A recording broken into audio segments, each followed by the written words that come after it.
beberapa hari ini banyak yang menuai pertanyaan atau meragukan hasil lembaga survei yang kemudian yang salah satunya merupakan hasil penghitungan cepat atas pemilihan umum, baik itu Pilpres, DPR, baik itu DPRD dan DPD, dan juga DPRD provinsi.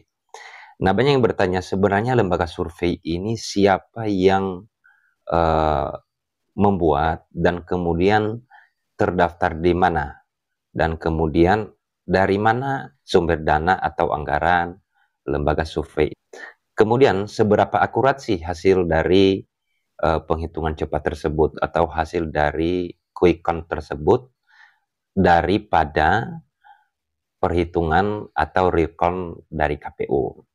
Nah, mungkin teman-teman saya akan memberikan sedikit penjelasan terkait dengan quick count atau lembaga survei yang cukup kita kenal di setiap pemilihan umum. Selalu hasil yang kita dengar pertama atau yang hasil pemilihan umum yang kita lihat pertama adalah dari lembaga survei. Nah, lembaga survei ini terdaftar di KPU. Dan apa itu lembaga survei? Ini adalah merupakan partisipasi masyarakat untuk pemilihan umum atau dalam pemilihan umum, sehingga masyarakat diberikan peluang, diberikan kesempatan untuk menyampaikan informasi-informasi yang didapatkan secara langsung ataupun secara tidak langsung di lapangan atau di TPS-TPS, dihitungnya suara-suara yang sudah selesai dicoblos oleh masyarakat. Nah, survei atau jajak pendapat yang merupakan penghitungan cepat ini terbentuk dan kemudian dapat disebut sebagai lembaga survei Indonesia ketika syarat-syarat sebagaimana ketentuan di dalam peraturan Komisi Pemilihan Umum nomor 9 tahun 2022 tentang partisipasi masyarakat dalam pemilihan umum. Nah, teman-teman, survei ini atau jajak pendapat ini ada memiliki beberapa hal yang harus dipenuhi ketika mendaftar di KPU. Pertama adalah lembaga yang akan melakukan survei terhadap pemilihan umum, pertama harus berbadan hukum, mempunyai struktur kepengurusan, jelas dari mana sumber anggarannya. Ya, jadi harus disampaikan laporan tersebut kepada KPU sehingga ketika mendaftar dan terpenuhi syarat-syarat sebagaimana di dalam PKPU atau peraturan Komisi Pemilihan Umum yaitu nomor 9 tahun 2022. Kemudian dalam pendaftar tersebut dianggap oleh pihak KPU sudah layak mengadakan survei melalui metode-metode tertentu, karena lembaga survei itu diberikan kesempatan apa metode-metode yang digunakan untuk melakukan perhitungan suara yang kemudian dapat dikatakan hasil yang bisa dipertanggungjawabkan dari pemilihan umum. Nah, itu yang pertama. Yang kedua, dari mana sumber anggarannya?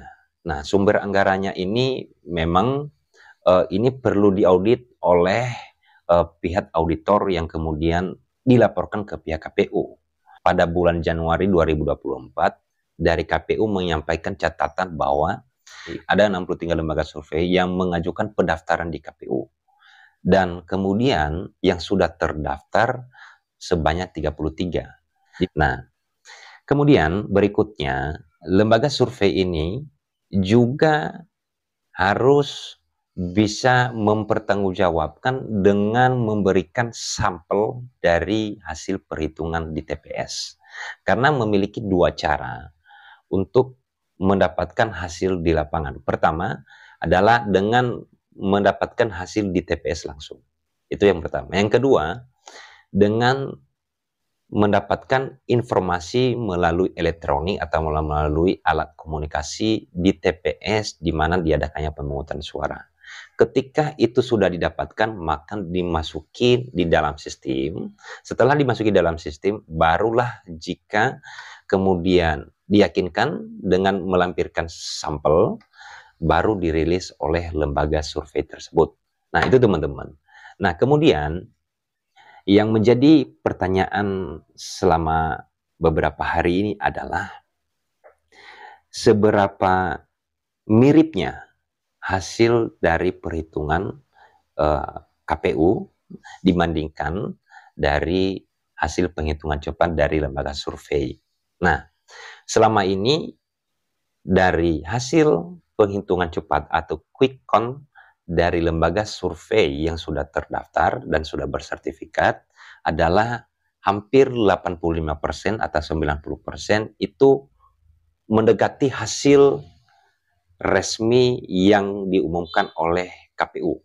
Nah, begitu teman-teman. Itu selama ini sudah terjamin dan sudah kemudian menjadi hal pedoman bagi masyarakat ketika mengikuti pemilihan umum dan melihat di televisi atau melihat di media sosial hasil-hasil dari quick count atau perhitungan cepat dari lembaga survei Indonesia. Nah, teman-teman, yang pastinya ketika ada lembaga survei yang memberikan hitungan suara yang salah atau melakukan pelanggaran terhadap perhitungan suara yang sudah dirilis oleh lembaga survei, maka teman-teman jangan ragu-ragu untuk melaporkan ke pihak KPU yang nantinya akan diberikan sanksi terhadap lembaga survei yang sudah merilis hasil pemungutan suara dari versi lembaga survei tersebut.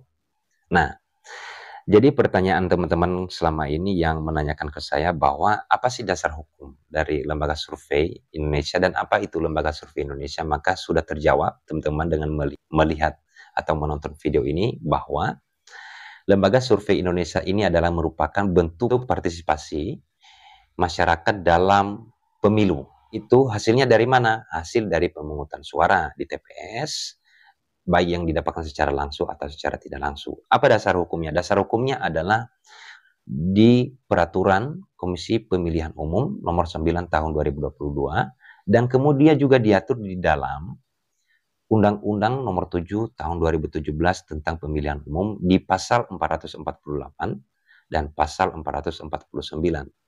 Itu syarat-syaratnya di sana, seperti yang saya sampaikan tadi, adalah harus berbadan hukum, mempunyai mempunyai kepengurusan, sumber dana yang jelas, kemudian terhadap lembaga survei itu adalah bersifat independen dan mempunyai tanggung jawab hasil yang dirilis atau yang disampaikan.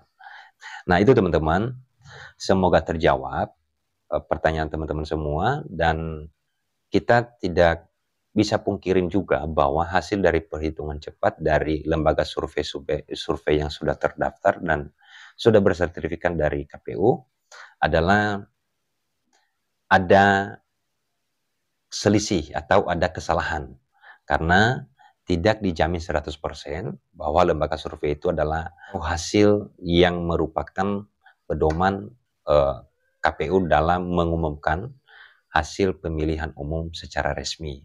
Nah, itu teman-teman, sekalipun lembaga survei mendapatkan hasil dari rilisnya itu adalah didapatkan secara ilmiah, yang itu yang didapatkan langsung di lapangan.